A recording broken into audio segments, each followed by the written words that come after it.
Ito pa pala isa. Oh, sige, ano, Itong Dok? si Dr. John Schappenberg. Mag-100 taon na, nagdadrive pa. Malinaw ang mata, walang eyeglass. Oy, Alam mo, nung tinanong siya nung interviewer niya, ano, Dok? ano pa ang sikreto mo? Bukod doon sa oxygen at sa hydrate tubig. Hindi siya kumakain ng processed food.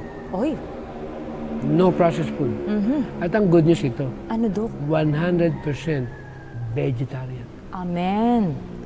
Yun ang maganda, Dok, talaga. Kasi talagang total change talaga. Yun yung tinatawag na health reformer ka na talaga. Kaya kung titingnan natin talaga itong writings ni Mrs. White, 1929 yata siya pinanganak eh. Doon niya nakita yung tinatawag na maiksi ang buhay ng parents niya eh, sangayon sa pagkapaliwanag niya. Ibig sabihin, ang genes ng parents niya, mother and father niya. Hindi naman humaba yung buhay nila. So ibig sabihin, hindi mo mamanahin yung genes ng parents mo. Totoo. Lalo na binago mo yung Diet mo, diet yung ng lifestyle parents mo. mo. Yes. Kaya we can prolong life.